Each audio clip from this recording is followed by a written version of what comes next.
অনেকদিন আগেকার কথা। শিমুলতলির জঙ্গলে শকুনি নামের এক তন্ত্র সাধিকা থাকত। তার চেহারা এমনই কাটাকুটি পোড়া মতো ছিল যে যে দেখতো সেই ভয় পেয়ে যেত।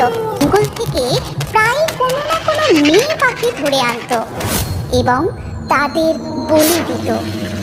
এমনই একদিন সে গ্রাম থেকে একটি মেয়ে পাখিকে তুলে নিয়ে এসেছিল। এইভাবেই যদি 100টা মেয়ে পাখির বলি দিতে পারি তাহলে খুব তাড়াতাড়ি আমি অমর হয়ে যাব।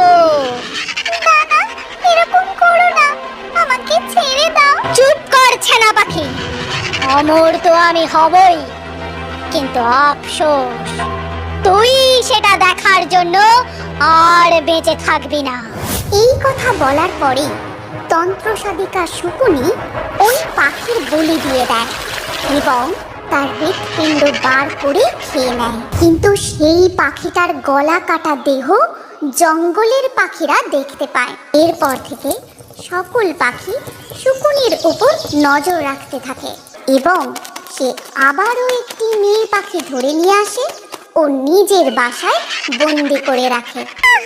আমাকে ছেড়ে দিন, আমি আপনার কি ক্ষতি করেছি? মেয়ে পাখিটি চিৎকার করে করে কাঁদছিল। ঠিক সেই সময় জঙ্গলের প্রধান মাইকেল নাগ ও আরো কিছু পাখি মিলে তন্ত্রসাধিকা শকুনিকে ঘিরে ফেলে। দেখো দেখো, এই শয়তান শকুনি আবার একটা বাচ্চা পাখির প্রাণ নিচ্ছিল।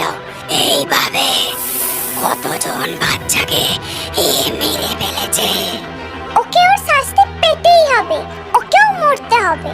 এরপর সকল পাখিরা মিলে শকুনিকে খুব মারতে শুরু করে। মারতে মারতে তাকে প্রায় আধমরা করে ফেলে। এরপর সকল পাখি মিলে তাকে একটা গাছের সাথে বেঁধে দেয় ও খুব মারতে থাকে।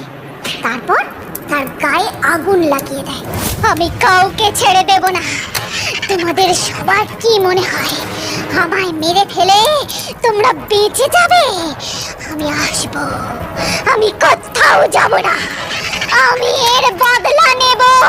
কিছুক্ষণের মধ্যেই শকুনি পুরোপুরি আগুনে পুড়ে যায় এবং জঙ্গলের সকল পাখিরা সেখান থেকে চলে যায়। একদিন একটি বাস নতুন বরবউকে নিয়ে গ্রামের পথ ধরে আসছিল। হঠাৎ করেই বাসের ড্রাইভার পাখি এক বয়স্ক পাখিকে দেখতে পায় আর সাথে সাথেই সে জোরে ব্রেক কষে বাসটা থামিয়ে দেয়।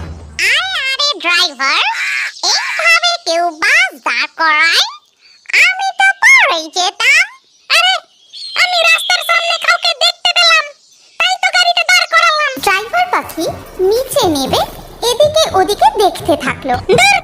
নিচে তো কাউকে দেখতেই পেলাম না, কিন্তু আমি তো কাউকে দাঁড়িয়ে থাকতে দেখেছিলাম। ঠিক তখনই তিতলি পাখি বাঁশের জানলা ভেঙে বাঁশের ভিতর ঢুকে পড়ে এবং ড্রাইভার পাখিকে ধরে নেয়। আরে পালা রে বাবা, পালা, নিজের প্রাণ বাঁচিয়ে পালা। বাসের সকল পাখি পালাতে শুরু করে। এদিকে পেতনি পাখি ড্রাইভার পাখির মুন্ডুটা ধর থেকে আলাদা করে দেয়। পেতনি পাখি পিছন ফিরতেই নতুন বউ আর বরকে দেখতে পায়।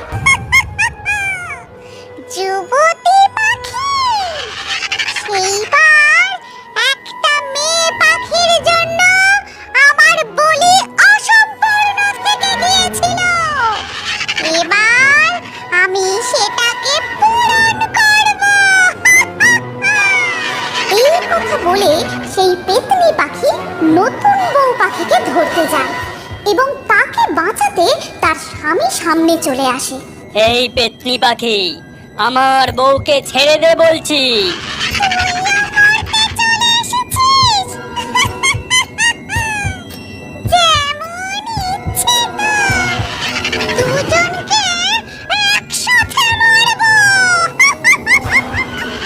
এই কথা বলে সেই পেতনি পাখি দুজনকে একসাথে মেরে ফেলে এবং তাদের রক্ত খেতে থাকে। যখন দুজনে জঙ্গলের দিকে পালিয়ে যাচ্ছিল ঠিক সেই সময় পেতনি পাখি তাদের পথ আটকায়। আমাকে চিনতে পেরেছিস প্রধান? করে পারবেন পেতনি পাখি? আমি আপনাকে চিনি না। এটা বলার সাথে সাথেই পেতনি পাখি প্রধানকে ছুঁড়ে ফেলে দেয়। ওরে দিও, বাঁচা আমার, বাঁচা আমার। পেতনি পাখি আবারও গিয়ে প্রধান নাগকে মারতে যায়। ঠিক সেই সময় থিও এসে তার পথ আটকায়। আরে ও পেতনি পাখি, আমি থাকতে তুই আমাদের প্রধানকে কিচ্ছু করতে পারবি না। তখন পেতনি পাখি থিওর গলা ধরে তাকে উঁচুতে তুলে ধরে। ও ভালোবাসিস না নিজের প্রধানকে? তাহলে প্রথমে তুই মর। এই কথা বলার পরেই থিওকেই সে মেরে ফেলে এবং তার হৃৎপিণ্ড বের করে রক্ত খেতে থাকে। পাখিরা জঙ্গলের প্রধান পুরোহিতের কাছে যায় এবং সব কথা শুনে পুরোহিত পাখি মশাল জ্বালিয়ে সকলকে সঙ্গে নিয়ে সেইখানেই এসে উপস্থিত হয়। জঙ্গলের সব পাখি, এই পেতনির থেকে আমাকে বাঁচাও। দেখুন প্রধানজি, আপনি ভয় পাবেন না, আমি এসে গেছি। এই পেতনি পাখি কারোর কিচ্ছু করতে পারবে না। এই কথা বলার পরেই পুরোহিত পাখি হনুমান চালিসা পাঠ করতে থাকেন এবং একটি মন্ত্রপুত মালা পেতনি পাখির গলায় ছুঁড়ে দেন এবং সেই মালা পেতনি পাখিকে বেঁধে ফেলে। তোর কি মনে হচ্ছে পুরোহিত পাখি আমি এখানেই বন্দি থেকে যাব? সেটা হবে না। আমি যখন মুক্ত হব না তখন কাউকে ছেড়ে দেব না। এরপর সব পাখিরা পেতনি শকুনিকে মাটিতে পুঁতে দেয় এবং তারপর থেকে আজ পর্যন্ত কেউই আর সেই পথ দিয়ে আসা যাওয়া করে না। এই গল্পটি আপনার ভালো লাগলে ভিডিওটি লাইক অবশ্যই করবেন।